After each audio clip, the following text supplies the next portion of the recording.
Halo Sumatera Utara hari ini kembali menjumpai Anda untuk edisi Jumat 7 Februari 2025 bersama saya Lukman Hakim Sitorus. Dan seperti biasa tim redaksi kami juga telah merangkum beragam informasi teraktualnya hari ini dan berikut informasi selengkapnya di Sumatera Utara hari ini.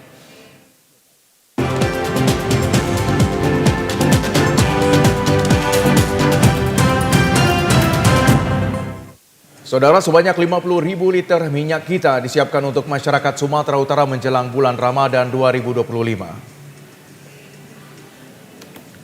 Hal tersebut dikatakan pimpinan wilayah Perum Bulog Sumatera Utara Budi Cahyanto yang dilansir Antara Kamis kemarin. Ketersediaan minyak kita di gudang ada 50.000 liter, namun pasokan terus ada jika dibutuhkan. Masyarakat diminta tidak khawatir akan kehabisan stok minyak kita, sebab pemerintah terus mengupayakan penyediaan minyak kita. Menurut Budi Cahyanto, mengakui di sejumlah pasar di Sumatera Utara masih di atas harga eceran tertinggi HED, yakni Rp15.700 per liter.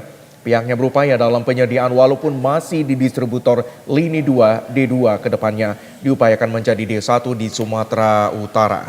Sementara itu untuk stok gula pasir saat ini mencapai 1.000 ton tersedia di gudang. Begitu juga dengan stok beras di gudang mencapai 45.000 ton, pihaknya akan terus melakukan penyerapan gabah kering sebanyak 12.000 ton hingga April 2025.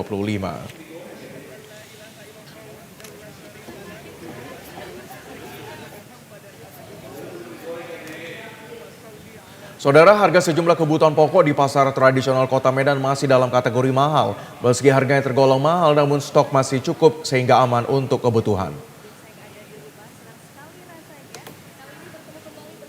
Menurut Pusat Informasi Harga Pangan Strategis Nasional PIHPS di Pasar Tradisional Kota Medan hari ini, harga sejumlah kebutuhan pokok mengalami kenaikan seperti cabai merah keriting berada di harga Rp68.350, naik sekitar 5% dari harga sebelumnya.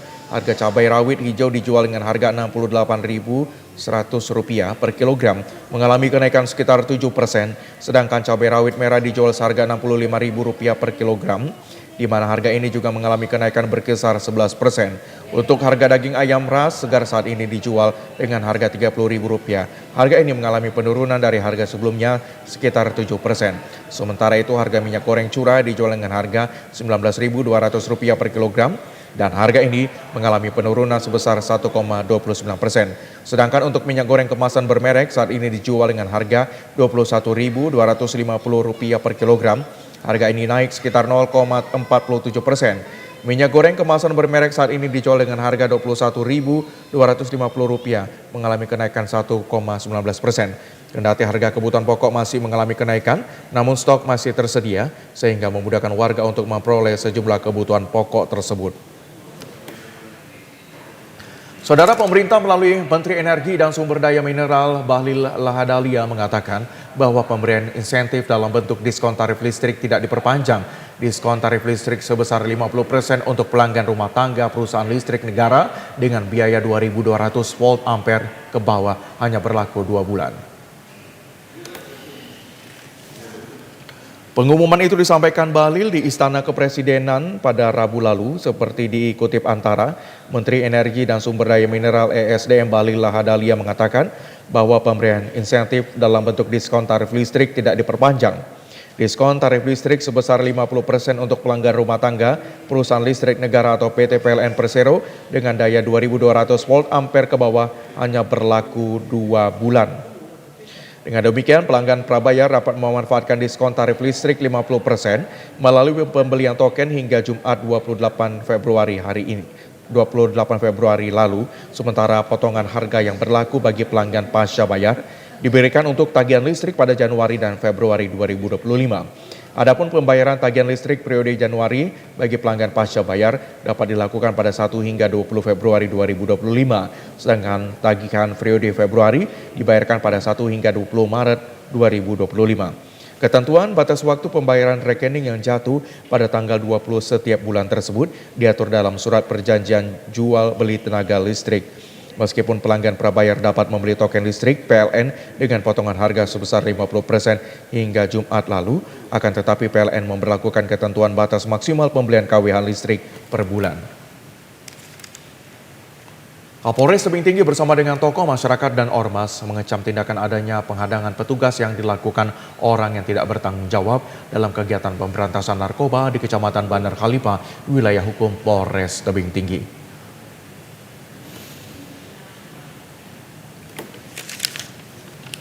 Kunjungan kerja Kapolres Tebing Tinggi AKBP Simon Paulus Sinulinga ke Mapolsek merupakan kunjungan untuk melihat kesiapan personil dalam menjaga situasi Kamtipmas di wilayahnya. Di mana di lokasi tersebut menjadi perhatiannya, terutama minggu terakhir viral penangkapan bandar dan pengedar narkoba, namun terjadi penghadangan oleh orang yang tidak bertanggung jawab. Untuk itu kasus yang sangat atensi di Polsek Bandar Khalipah terkait pemberantasan narkoba menjadi perhatian yang mana sudah 3 kali terakhir ini pihak Reskrim Satuan Narkoba Polres Tebing Tinggi melakukan penggerebekan namun gagal akibat kurangnya dukungan dari masyarakat. Dengan demikian, ianya berharap seluruh stakeholder di Kecamatan Bandar Khalipah agar dapat mendukung untuk dapat bekerja sama dalam memberantas narkoba di wilayah Polres Tebing Tinggi, khususnya di Kecamatan Bandar Khalipah, Kabupaten Serdang Bedagai. Tanpa dukungan dari tokoh masyarakat, pemuda, dan agama, pihaknya tidak dapat melakukan untuk pemberantasan narkoba. Narkoba adalah musuh kita bersama. Ya, rekan-rekan sepakat ya? Narkoba adalah musuh kita bersama. Jadi bagaimana memerangi narkoba, kami sudah sepakat untuk tidak ada di wilayah Bandar Khalipah ini. Jadi yang seluruhnya masyarakat di Bandar Khalipah untuk mendukung dalam hal pemberantasan narkoba, di mana beberapa waktu yang lewat, beberapa waktu yang lalu adanya hambatan atau halangan dari orang-orang tertentu untuk dalam pemberantasan narkoba. Darwin Shah selaku tokoh masyarakat mengaku setuju narkoba untuk dimusnahkan di Bandar Khalipah. Tidak ada satupun masyarakat yang tidak mendukung sepanjang kepolisian berbuat untuk kebaikan masyarakat dan pastinya akan mendukung. Kalau bisa narkoba ini harus kita bumi hanguskan dari terkhusus daripada kecamatan kami ini. Sebagai masyarakat kami wajib membantu daripada pemberantasan narkoba tersebut. DPRD Provinsi Sumatera Utara menggelar rapat paripurna pengumuman penetapan pasangan calon gubernur dan wakil gubernur Sumatera Utara terpilih periode 2025-2030 yang dipimpin oleh Ketua DPRD Sumut Erni Aryanti Sitorus di Gedung DPRD Sumatera Utara pagi tadi.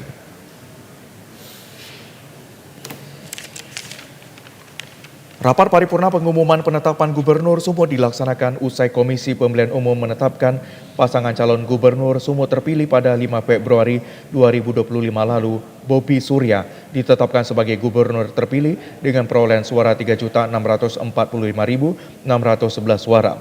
Usai ditetapkan sebagai gubernur pada rapat paripurna DPRD Sumut, Bobi Afif Nasution mengucapkan terima kasih kepada warga Sumatera Utara yang telah memberikan kepercayaan kepada pasangan Bobi Surya untuk memimpin Sumatera Utara. Bobi Nasution juga menyampaikan apresiasi kepada KPU dan Bawaslu selaku penyelenggara pilkada. Selain itu, Bobi juga tidak lupa mengucapkan terima kasih kepada TNI Polri dan DPRD Sumut yang telah memastikan proses pilkada berjalan lancar dan transparan. Pada kesempatan itu, Bobi menyebut menunggu waktu pelantikan akan melanjutkan berbagai tugas yang diemban sebagai wali kota Medan. Ya, maksudnya terima kasih kepada seluruh masyarakat Sumatera Utara yang sudah memberikan kepercayaan sama kami. Mudah-mudahan insya Allah nanti amanah yang diberikan sama kami akan kami jalankan sebaik-baiknya. Terima kasih juga kepada KPU, Bawaslu, TNI Polri yang sudah menjalankan proses pilkada di Sumatera Utara berjalan dengan baik. Dan hari ini terima kasih kepada tentunya seluruh anggota Dewan yang terhormat Provinsi Sumatera Utara melaksanakan paripurna. Persiapannya saya sama Pak Surya tadi cerita menyelesaikan PR di wilayah kami masing-masing, baru nanti menjalankan tugas yang baru itu. Rapat penetapan gubernur dan wakil gubernur Sumatera Utara juga dihadiri organisasi perangkat daerah Sumut dan sejumlah tamu undangan lainnya. Ya saudara, Ketua DPRD dan Wakil Ketua DPRD Sumatera Utara mendukung efisiensi anggaran yang dilakukan oleh pemerintah karena diyakini mampu mewujudkan pembangunan yang merata demi mensejahterakan masyarakat. Ketua DPRD Provinsi Sumatera Utara Erni Arianti Sitorus usai memimpin rapat paripurna pengumuman penetapan Gubernur Sumatera Utara terpilih periode 2025-2030 pagi tadi menyampaikan bahwa efisiensi anggaran yang dilakukan pemerintah didukung oleh DPRD Sumut. Dikatakan meski memberi dukungan evaluasi akan tetap dilakukan oleh DPRD sehingga kesejahteraan masyarakat yang diharapkan pemerintah dapat realisasi. Kita harus melakukan efisiensi anggaran yang sedang dibahas sampai saat ini masih dalam pembahasan. Ya pasti muaranya untuk ke hal yang baik ya, efisiensi nggak digunakan pasti untuk hal-hal yang lebih baik. Wakil Ketua DPRD Sumut Sutarto usai mendampingi Ketua DPRD dalam rapat paripurna pengumuman penetapan Gubernur dan Wakil Gubernur terpilih periode 2025-2030 menyampaikan kebijakan pemerintah terkait dengan efisiensi anggaran sangat didukung demi terwujudnya masyarakat yang lebih sejahtera. Sutarto juga menjelaskan efisiensi anggaran ini diyakini tidak mengurangi keberpihakan DPRD kepada masyarakat sehingga Indonesia jauh lebih maju dan masyarakat juga lebih sejahtera.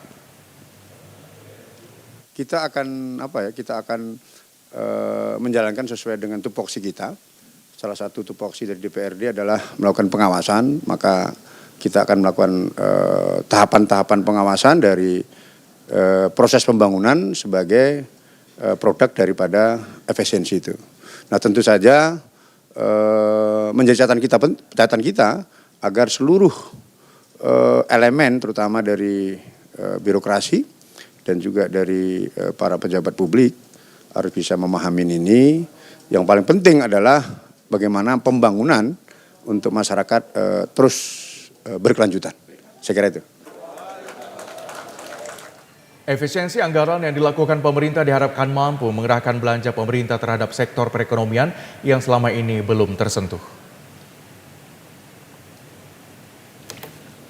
Pentingnya efisiensi anggaran ini dilakukan untuk mengalokasikan anggaran terhadap sejumlah sektor yang dianggap penting untuk digerakkan seperti UMKM, pertanian, perikanan dan kelautan, dan juga untuk kesejahteraan masyarakat. Anggota DPRD Sumut Berkat Lauli mengakui sangat mendukung program efisiensi anggaran yang dilakukan pemerintah, namun akan memberikan masukan kepada pemerintah agar efisiensi anggaran yang dilakukan terhadap lembaga dan kementerian terkait tidak sampai mengganggu operasional yang harus dilakukan. Legislatif menilai efisiensi anggaran melalui pengurangan perjalanan dinas dan ATK dianggap sudah sangat tepat. Diharapkan efisiensi ini tidak bermuara terhadap pemborosan, namun berdampak bagi masyarakat. Program pemerintah ini akan tepat guna dan tepat sasaran. Kami di DPRD mendukung upaya tersebut dan berharap juga kepada pemerintah pusat untuk memikirkan dan memberikan regulasi-regulasi lainnya terkait sektor-sektor yang akan terganggu terkait kebijakan ini. Kami percaya bahwa pemerintah pusat sudah memikirkan jalan keluar sehingga tidak ada satupun usaha atau UMKM yang akan terganggu terkait hal ini. Pengamat Ekonomi Sumatera Utara Wahyu Aryo Pratomo menyebutkan efisiensi anggaran ini adalah alokasi anggaran ke sektor atau bidang lain dengan tujuan untuk mewujudkan pembangunan yang merata di Indonesia. Sebagai pengamat ekonomi berharap agar program pemerintah dapat berjalan dengan baik demi kemajuan dan kesejahteraan masyarakat. Meski efisiensi ini merupakan hal yang masih baru saja dilakukan, diharapkan memberi dampak baik terhadap peningkatan ekonomi. Kebijakan pemerintah dalam mengalokasikan anggaran dengan sasaran untuk pertumbuhan ekonomi dan kesejahteraan masyarakat merupakan hal yang sangat baik dan efektif. Namun demikian, senantiasa wajib dievaluasi agar anggaran yang digunakan dapat mewujudkan program pemerintah menuju Indonesia jauh lebih maju. Kita berharap bahwa kita masih bisa berjalankan fungsi-fungsi pelayanan ya kepada masyarakat dengan baik. Fungsi negara atau pemerintah di dalam mendorong pertumbuhan ekonomi juga masih bisa berjalan. Khususnya tadi yang saya katakan belanja-belanja yang produktif, nah ini tolong jangan dikurangi, tapi belanja yang mungkin tadi itu kurang produktif, nah bisa dikurangi ya. Tetapi memang semuanya punya dampak ya. Oleh karena itu ya kita berharap bahwa efisiensi ini jangan sampai mengganggu fungsi layanan pemerintah gitulah. Dari 16 item, identifikasi rencana efisiensi ini sudah melalui kajian yang mendalam sehingga dianggap layak untuk dialokasikan ke bidang lainnya demi mewujudkan program Asta Cita Presiden. Salah satu bidang yang saat ini dianggap sangat meresahkan atas efisiensi anggaran tersebut adalah diberikannya ruang untuk berekspresi bagi para pelaku UMKM.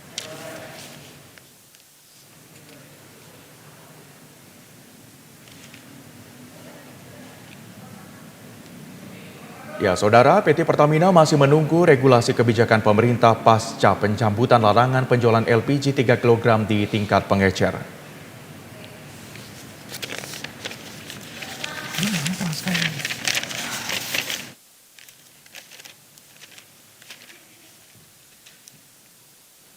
Pemerintah pusat mencabut larangan penjualan LPG 3 kg di pengecer atau toko kelontong setelah Menteri ESDM melakukan sidak terjadinya kelangkaan di beberapa daerah. Kebijakan ini diharapkan akan mempermudah masyarakat mencari gas melon, merupakan program subsidi pemerintah. Humas PT Pertamina Regional Sumbagut Susanto Agus Satria mengatakan, guna mengantisipasi terjadinya kelangkaan kebutuhan energi di Sumatera Utara, pihaknya rutin melakukan monitoring mulai dari tingkat pangkalan, agen, dan stasiun pengisian bulk LPG. Selain itu juga Pertamina melakukan koordinasi melibatkan pemerintah untuk ketersediaan pasokan energi di kawasan terpencil. Hal tersebut dilakukan untuk memastikan ketersediaan pendistribusian pasokan energi termasuk LPG di daerah terpenuhi dan tidak terjadi kelangkaan. Terkait diberlakukannya subpangkalan di tingkat pengecer PT Pertamina masih menunggu regulasi dari pemerintah. Dengan kebijakan baru itu, kami di sini menunggu regulasi dan tetap akan mentaati apa yang menjadi kebijakan dari pemerintah. Artinya, seperti disampaikan sebelumnya oleh Kementerian SDM ya, kalau Abang cermati, bahwa mengecer itu bisa mendistribusikan LPG 3 kg, tetapi nanti di pangkalan statusnya akan kita ubah menjadi subpangkalan. Jadi diperbolehkan gitu ya. Tapi menunggu teknis lainnya lagi ya. Diharapkan regulasi pemerintah penerapan subpangkalan LPG 3 kg di tingkat pengecer dapat melayani masyarakat untuk kebutuhan sehari-hari. Saudara, berikut kami sampaikan informasi perkiraan cuaca di sejumlah daerah di Sumatera Utara dari Badan Meteorologi, Klimatologi, dan Geofisika Wilayah 1 Medan yang berlaku untuk besok, Sabtu 8 Februari 2025.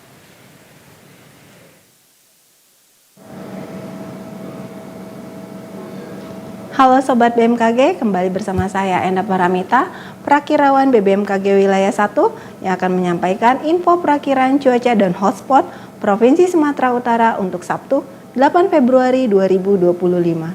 Untuk dini hari diperkirakan berawan dan berpotensi hujan ringan di sebagian besar wilayah Sumatera Utara. Untuk pagi hari diperkirakan cerah berawan dan berpotensi hujan ringan di wilayah Sumatera Utara, di mana hujan ringan berpotensi terjadi di wilayah Mandailing Natal, Nias Selatan, dan Tapanuli Tengah.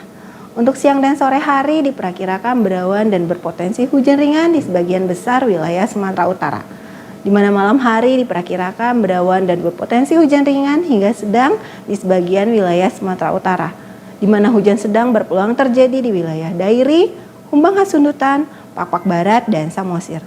Untuk suhu udara diperkirakan 14 hingga 32 derajat Celcius dengan kelembapan udara 65 hingga 98%. Untuk angin bertiup dari arah timur laut hingga tenggara dengan kecepatan 3 hingga 7 km per jam.